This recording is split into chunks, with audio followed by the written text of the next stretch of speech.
2014년 마지막 주일입니다.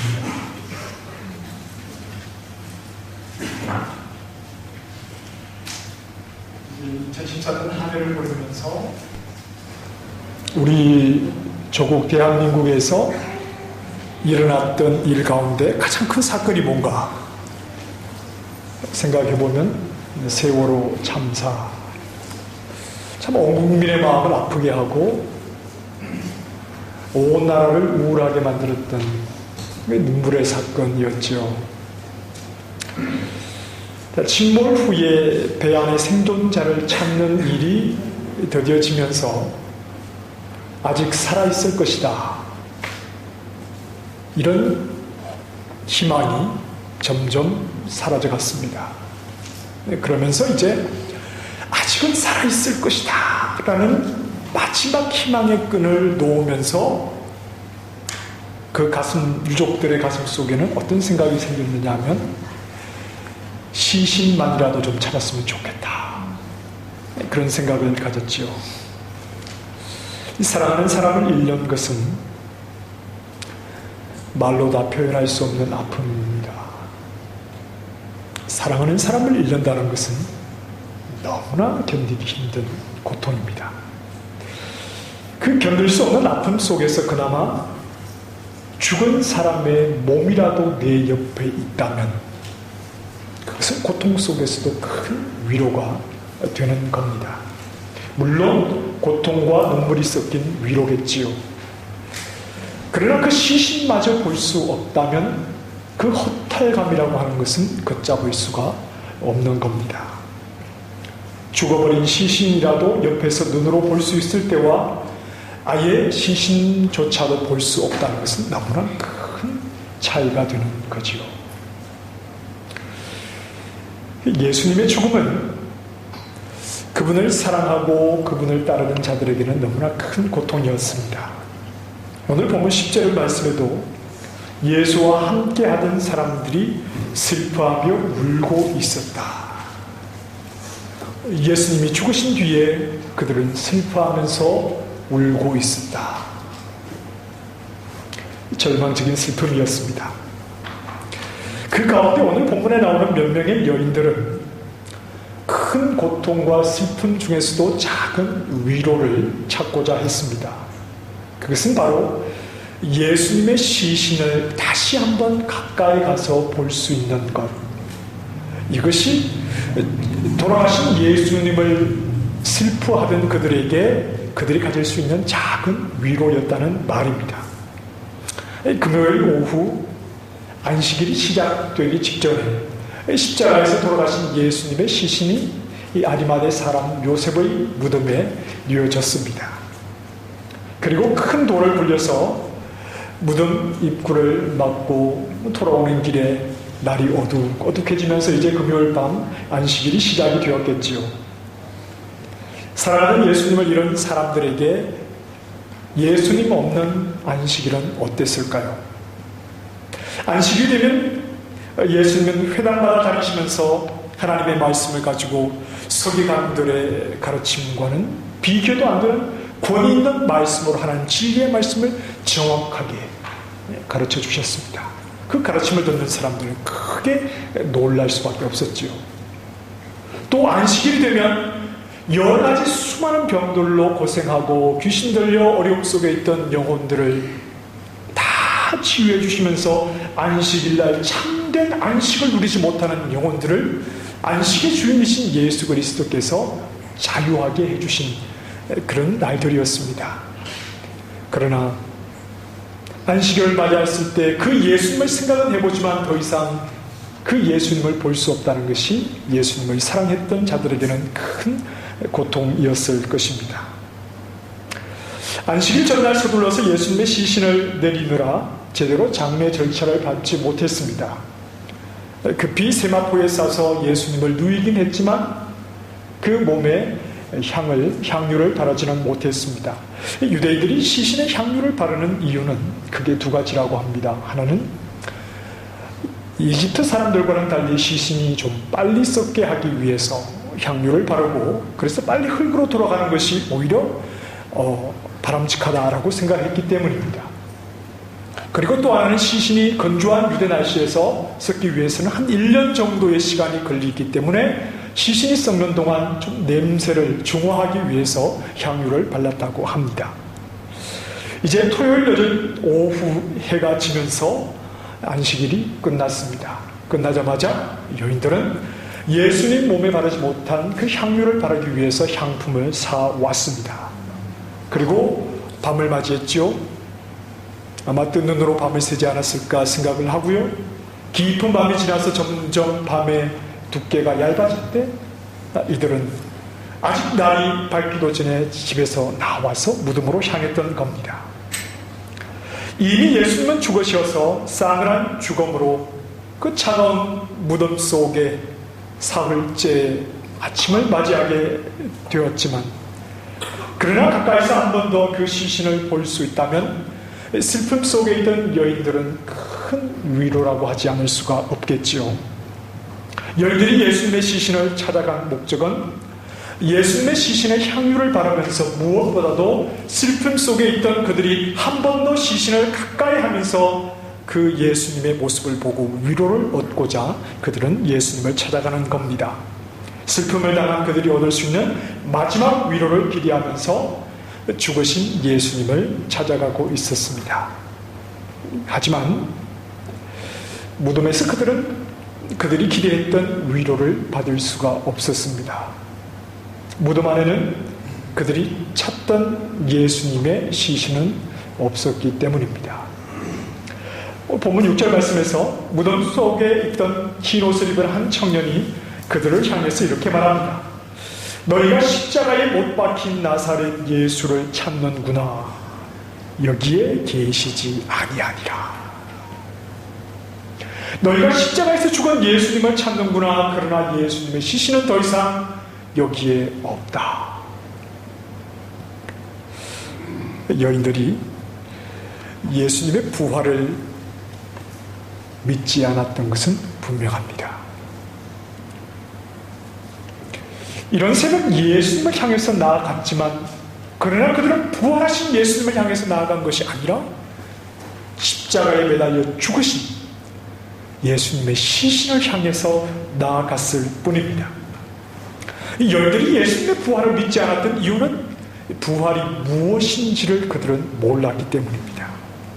예수님께서 예전에 이미 3번이나 예수님께서 죽으실 것과 그러나 사흘 만에 다시 살아나실 것에 대해서 3차례 그들에게 말씀을 해주셨음에도 불구하고, 그래서 그들이 예수님이 죽음에서 다시 살아난다는 말씀을 하실 때 그 말씀을 들은 기억은 있지만, 그러나 죽음에서 다시 살아난다는 게 무엇인지에 대해서 그들은 전혀 이해를 할 수가 없었습니다. 요한복음 20장 9절에 보면 이렇게 말씀을 합니다. 그들은 성경에 그가 죽은 자 가운데서 다시 살아나야 하리라 하신 말씀을 아직 알지 못하더라. 예수님께서 죽은 자 가운데서 다시 살아나야 할 것을 말씀하셨지만 그 말씀을 들으면서도 죽은 자 가운데서 다시 살아나는 것이 무엇인지를 알지 못하더라. 여기서 알지 못하더라 이 말은 보지 못했다 이 말입니다. 제자들이 예수님께서 부활을 말씀하셔도 이들이 알지 못했던 이유는 한 번도 부활을 본 적이 없었기 때문입니다. 보면 아는데 아직도 한 번도 그런 일을 본 적이 없기 때문에 예수님께서 죽은 자 가운데서 다시 살아난다라는 말씀을 해주셔도 제자들은 그 말씀을 이해하지 못했다는 말입니다.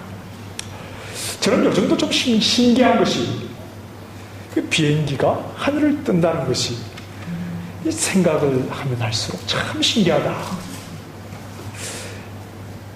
그 수백 명의 사람을 싣고 무거운 짐을 싣고 그 무거운 쇳덩어리가 땅에서부터 공중으로 또 올라간다는 것이 보면 볼수록 야 신기하다 이런 생각이 듭니다. 자, 그런데 조선시대에 이 가마를 타는 사람들에게 비행기에 대해서 한번 설명을 한다고 해보십시다. 그들이 아는 유일한 공중부양은 이 가마를 타는 건데, 이 비행기에 대해서 그들에게 한번 얘기를 한다고 해보십시다. 막 설명을 합니다. 그 사람들이 이해를 할까요? 이해를 못하겠죠. 왜냐하면 본 적이 없기 때문입니다. 한 번도 본 적이 없기 때문에 아무리 설명을 해줘도 그들로는 이해가 되지 않는 거지요. 예수님께서 부활에 대해서 죽은 자 가운데서 다시 살아난다는 말씀을 세 차례나 반복을 해서 말씀해 주셨음에도 불구하고 그들은 예수님의 말씀이라면 무슨 말씀이든지 다 받아들였겠지만 부활에 대한 말씀은 받아들일 수가 없었던 이유가 그들은 부활을 몰랐기 때문입니다. 부활을 본 적이 없었기 때문입니다. 믿고 싶어도 믿을 수 없는 것이 부활이었습니다. 본문의 여인들은 예수님께서 제자들과 함께 갈릴리에서 사역을 하실 때에 예수님의 사역을 도왔던 자들입니다. 성경에 보면 자기들의 소유로 그들을 섬기더라 그랬습니다. 예수님과 제자들이 사역을 하시는데 필요한 어떤 물질적인 부분들, 이런 것들을 자기들의 소유를 팔아서 예수님의 사역을 도와주었던 자들이었습니다. 예수님의 사역에 헌신적으로 봉사했지요. 그리고 이들 역시 갈릴리 사람들이었지만 예수님을 따라 예수님과 함께 갈릴리에서 예루살렘까지 온 것을 보면 주님을 향한 그들의 마음이 얼마나 대단했을까 짐작할 수가 있습니다.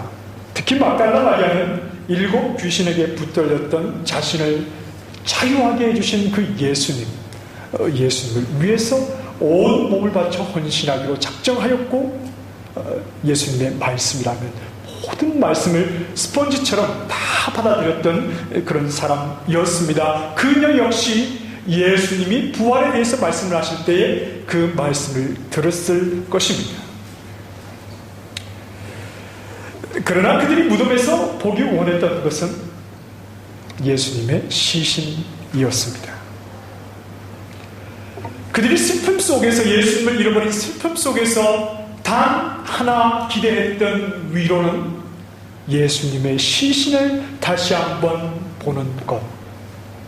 그것이 부활에 대한 말씀을 들었던 그들이 예수님을 지극히 사랑하고 예수님을 위해서 헌신하고 주님을 위해서 일했던 그들이 가질 수 있는 유일한 위로에 대한 기대였다는 말입니다. 그 시신에 향유를 바를 수만 있다면 더 이상 기대할 것이 없겠다. 이 마음을 가지고 지금 예수님의 시신을 향해 나온 겁니다. 그러나 그 무덤에는 시신이 없습니다. 슬픔 속에서 그들이 기대했던 작은 위로, 그 위로가 그 무덤 속에는 없었다는 말입니다.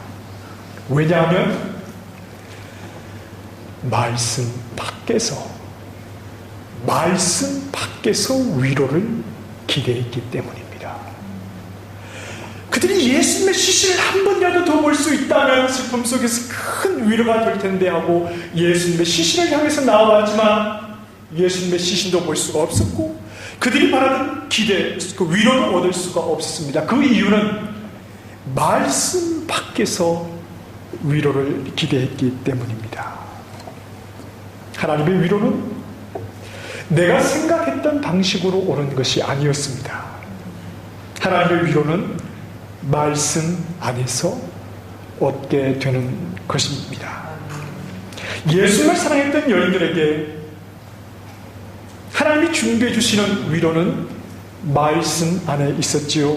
말씀대로, 이미 말씀하신 대로 사흘째 되는 날 무덤에는 더 이상 계시지 않고 말씀하신 대로 죽음에서 다시 살아나신 부활하신 주님이 말씀 안에서 그들을 따르고 그를 사랑했던 자들을 위해서 주님이 주시는 위로지, 말씀 밖에서 여인들이 기대했던 것은 위로가 아니었습니다. 말씀 밖에서 여인들이 기대했던 방식으로 위로가 오는 것이 아닙니다. 말씀 밖에서 내가 얻고자 하는 위로, 말씀 밖에서 내 생각으로 생각하는 최고의 위로, 그것이 아니라 주님께서 우리에게 주시고자 하는 위로는 말씀 안에서, 말씀 밖에서 내가 생각하는 것보다 더 큰 위로를 준비해 주신다는 사실입니다. 말씀 밖에서 내가 생각하는 그 큰 위로, 그것이 최고의 위로가 아니라 말씀 안에서 말씀하신 대로 말씀 안에서 주님을 기대할 때 우리는 더 큰 주님이 주시는 위로를 누리게 되는 것입니다. 예수님께서 부활 후 하늘에 오르시면서 남아있는 제자들에게 또 다른 보혜사가 올 것이라고 말씀을 해 주십니다.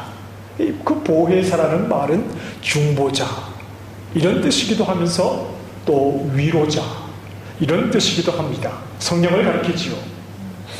제자들에게 찾아오셔서 예수님이 떠나간 그 제자들에게 함께 하시는 또 다른 위로자, 이 성령님은 제자들에게 무엇으로 위로를 하십니까?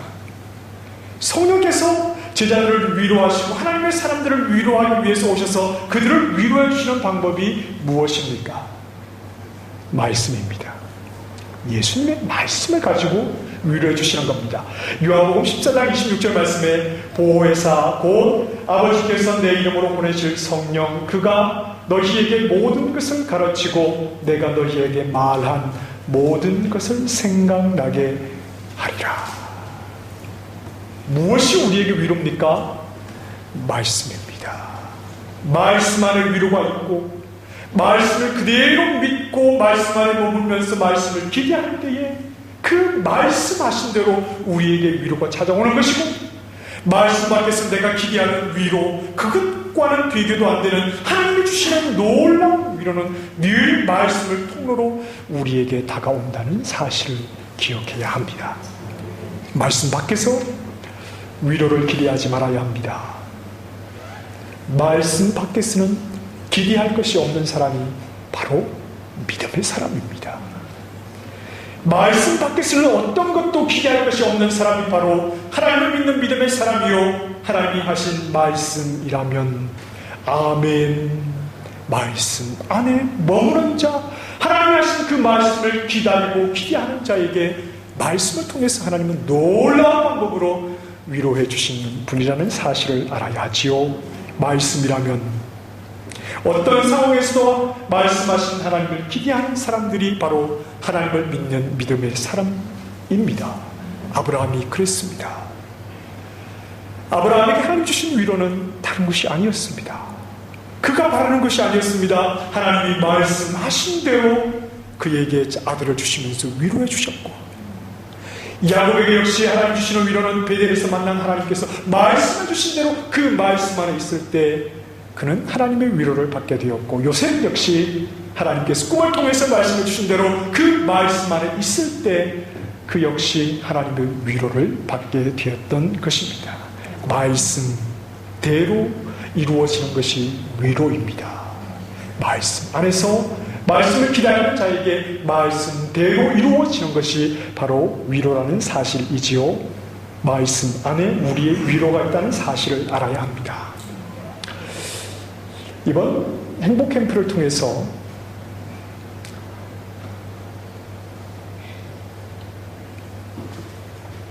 참 좋았습니다. 행복캠프 참 좋았어요. 그렇죠? 안 오신 분들에게 약을 좀 올려야 되는데 더 같이 했으면 좋았을 텐데 이런 생각이 들었습니다. 참 귀한 시간을 가졌습니다. 우리가 이번 행복캠프에서 종말론적인 신앙이라는 것에 대해서 좀 많이 이야기를 했습니다. 이 종말론적인 신앙이라고 하는 것은 시간을 가지고 이야기하는 것이 아니라고 그랬습니다. 그게 아니라 하나님의 뜻이 성취되는 것이 종말이다.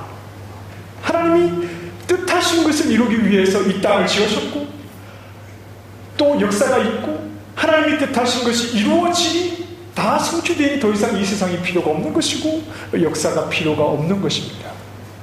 하나님이 뜻하신 것이 무엇을 통해서 이루어지느냐? 그것은 바로 하나님이 하신 말씀을 통해서 이루어지게 되는 것이지요. 그래서 종말론적인 믿음을 가진 사람들은 그 말씀을 듣고 그 말씀을 믿고 그 말씀이 이루어지기까지 말씀 안에 머무는 사람들, 그 말씀이 이루어지는 것을 힘으로 삼고 말씀이 이루어지는 것을 위로로 삼아 늘 말씀 안에서 하나님을 바라보는 것이 종말론적인 믿음을 가진 것이다. 살아계신 하나님을 믿는 사람들은 말씀으로 천지를 창조하신 하나님, 그리고 지금도 이 모든 역사를 운행해 가시는 그 여호와 하나님을 믿는 모든 믿음은 종말론적인 믿음뿐입니다. 그리고 오늘도 우리가 그 믿음을 가지고 주님을 바라보면서 우리의 힘이 어디에서 나오는 것이고 우리의 위로가 어디에서 나오는 것이냐, 그건 다른 것이 아니라 말씀하신 대로 모든 것이 이루어질 때 그것이 바로 우리에게 힘이 되는 것이고 우리에게 위로가 된다는 사실을 알아야 합니다.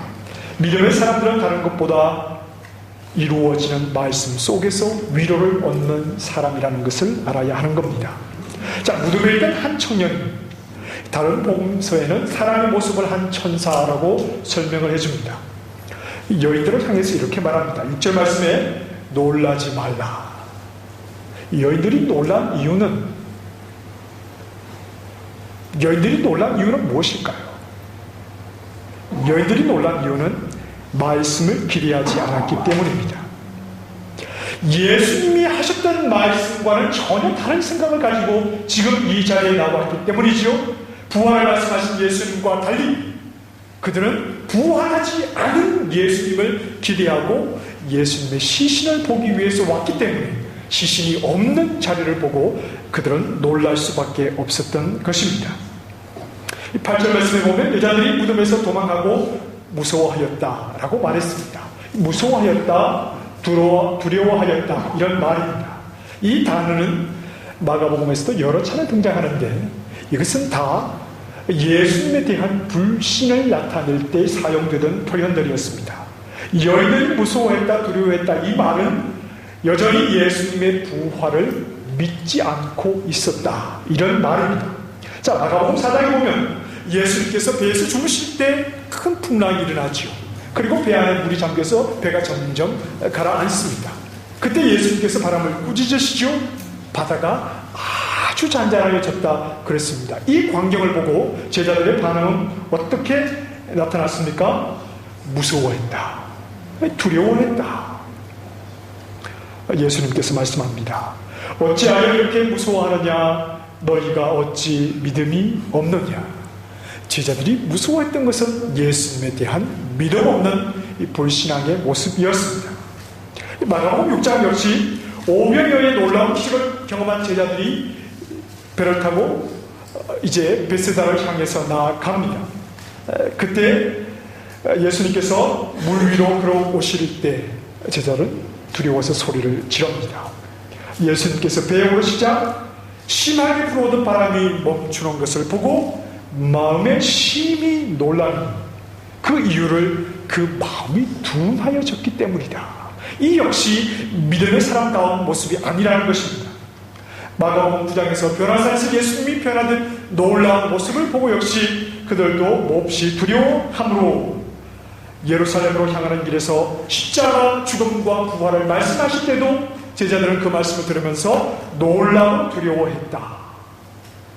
예수님을 따르는 자들이 놀라고 두려워하고 무서워했다는 말은 예수님에 대한 불신앙에서 온 것이었고, 오늘 본문의 여인들 역시 부활하신 예수님의 모습을, 시신을 바라보지 못할 때 놀랬다는 것은 예수님의 부활을 믿지 못했다, 이런 말입니다.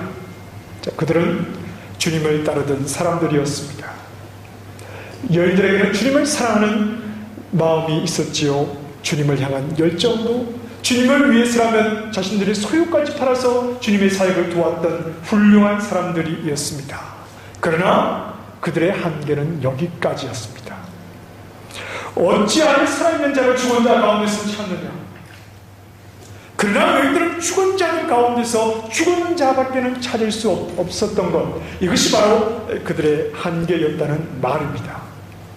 부활에 대한 말씀을 들었다고 해도 더 이상 주님의 시신이 없는 빈 무덤을 그들이 보았다고 해도 그들은 처음부터 십자가에 못 박히신 예수님, 십자가에 못 박혀 죽으신 예수님 외에는 다른 것을 찾을 수가 없었지요. 그들은 부활을 믿기보다는 오히려 놀라고 두려워할 수밖에 없는, 부활에 대한 믿음을 스스로 만들어낼 수가 없는 그런 연약한 자들이었습니다. 9절 말씀입니다. 예수께서 안식 후 첫날 이른 아침에 살아나신 후 전에 7 귀신을 쫓아내어 주신 막달라 마리아에게 먼저 보이시니, 이렇게 간략하게 기록이 되어 있습니다. 그런데 요한복음 20장에 보면 좀 자세하게 설명을 합니다. 20장 16절 말씀에 예수께서 마리아야 하시거늘 마리아가 돌이켜 히브리 말로 라보니여 하니 이는 선생님이라는 말이라 그랬습니다. 자, 막달라 마리아가 빈 무덤을 보면서 무덤 밖에 서서 울고 있습니다. 무덤 안에는 예수님의 시신이 없거든요. 그 무덤 밖에 서서 울고 있습니다. 울면서 몸을 풀려서 그 무덤 안을 들여다봅니다. 다시 한번. 그러나 그 무덤 안에 분명히 예수님을 누인 자리가 저곳인데 예수님이 계시지 않았다는 말입니다. 이 마리아가 울고 있었던 이유는 예수님의 시신을 누군가 가져갔을 것이다, 훔쳐갔을 것이다, 이런 생각을 했기 때문입니다. 시신 밖에는 생각할 것이 없었던 마리아, 그 마리아를 예수님께서 찾아오셨습니다. 인기척이 나니까 뒤를 돌아봤겠지요. 그러나 마리아는 그분이 예수님이라는 것을 알지 못했고 동산직이라고 생각을 했습니다. 그리고 그에게 이렇게 말하는 겁니다. 혹시 당신이 내 사랑하는 예수님의 시신을 가져갔다면 어디 있는지 말씀해 주시오. 내가 지금 가서 가져오겠습니다. 울고 있습니다. 무덤을 향합니다. 그리고 몸을 굽히려 그 속에 예수님의 시신이 어디에 있을까? 예수님이 그에게 찾아오셔도 그분을 예수님을 알지 못하고 예수님의 시신이 어디에 있는지 말해 주시오. 이것이 막달라 마리아의 한계였습니다. 그때 예수님께서 마리아를 불러주십니다. 마리아야. 예수님께서 마리아를 불러주실 때 그때 비로소 마리아는 부활하신 주님을 보게 되는 겁니다. 지금까지 예수님의 시신, 죽으신 예수님만을 찾았던 그 마리아가, 간절하게 주님을 사랑했던 그 여인이 다른 것이 아니라 그저 죽은 시신을 한 번 더 보면 그것이 나에게 큰 위로가 되겠다는 소망을 가지고 있었던 그 마리아가 예수님이 찾아오셔도 예수님을 보고서도 그분이 예수님인지 알지 못하고 예수님의 죽으심만을 생각했던 마리아, 그에게 예수님이 찾아오셔서 마리아야라고 불러주시니 그때 눈을 떠서 부활하신 주님을 바라보고 주님의 부활의 말씀을 믿게 되었다는 말입니다. 빈 무덤과 예수님의 시신만 찾고 있었던 마리아, 그 마리아가 눈을 돌려 주님을 볼 수 있었던 것은 주님이 그를 불러주었을 때, 그 주님께서 오늘 우리도 불러주시기를 원합니다. 나의 열정을 가지고 주님께 나옵니다. 또 위로를 얻고자 주님께 나오고 헌신의 마음으로 주님께 나오지만 그저 빈 무덤까지밖에, 주님의 시신밖에 바라보지 못하고 말씀을 들어도 말씀 그대로 이루어질 것이라는 생각을 하지 못하고 말씀을 내 생각 안에 제한해 버리는 나에게 주님이 나와 가까이 계셔도 그 주님을 주님으로 바라보지 못하고 그저 내가 생각하는 것, 내가 바라보는 것, 내가 제안하는 것, 그 안에 갇혀있는 나에게 주님 찾아오셔서 내 영을 불러 주님을 볼 수 있도록 내 눈을 열어주시기를 원합니다. 말씀대로 모든 것을 이루시는 주님을 바라볼 수 있도록, 무지하고 무지한 것이 주님과 그 말씀을 더 깊이 깨달아 알도록 오늘 나를 불러주시기를 원합니다. 막달라 마리아가 무덤까지 왔지만 여기에서 끝나면 사실 아무것도 아닌 겁니다. 막달라 마리아가 많이 온 것 같지만 그러나 주님이 그를 불러주시지 않으셨을 때 그는 아무것도 아닌 것으로 끝나버리는 겁니다. 주님과의 관계, 믿음 생활에서 주님이 우리를 불러주지 아니하시면 우리는 사실 한 발자국도 나아가는 것이 아닙니다. 주님이 불러주실 때, 주님이 나를 불러서 내 눈으로 보고 내 생각으로 제안하고 가두어 버리는 것이 아니면 말씀으로 고백하면서 말씀대로 이루어질 줄 말씀 안에서 위로를 기대하는 나에게 주님이 나를 비로소 불러주실 때 그때 눈이 열려 주님을 바라보며 진정한 믿음의 진전을 나타낼 수가 있는 것이지요. 한계에 부딪힌 나, 주저앉은 나를 오늘도 불러주시기를 원합니다. 주님께서 나를 불러주셔서 내 힘으로 해보려고 하지만, 내 열정으로 뭔가를 해보려고 하지만, 주님을 사랑하는 마음으로 뭔가를 해보려고 하지만, 그러나 부딪히고 주저앉아 한계에 있을 때 우리 주님께서 우리를 불쌍히 여겨주셔서 다시 한번 불러주셔서 멈추어졌던 그 자리에서 다시 일어나도록 도와주시기를 원합니다. 마치 목자가 자기 양 이름을 각각 불러서 인도하여서 그들을 이끌어내시는 것처럼 오늘도 무지한 나, 주저앉은 나, 예수님의 시신만을 바라보는 나, 말씀 밖에서 그저 내 생각으로 주님의 위로를 기다리던 나, 내 뒤에 오셔서 나를 불러주심에 내 시선이 다른 것을 향하는 것이 아니라 나를 부르신 주님께로 다시 시선을 향해 주저앉은 자리에서 다시 일어서도록 도와주시기를 원합니다. 올 한 해 부지런히 달려왔습니다. 그러나 지쳤습니다. 올 한 해 하나님의 일을 열심히 한다고 해왔습니다. 그러나 주저앉아 버렸습니다.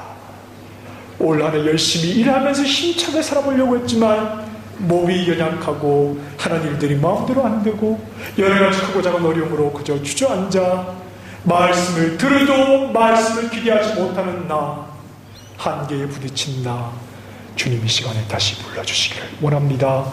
내 이름을 다시 불러 주님을 바라보게 하시고 주님을 바라보므로 다시 일어나서 주님 주시는 힘으로 믿음의 길을 힘차게 걸어갈 수 있도록 내 이름을 다시 한번 불러주시기를 간절하게 소망하는 것입니다.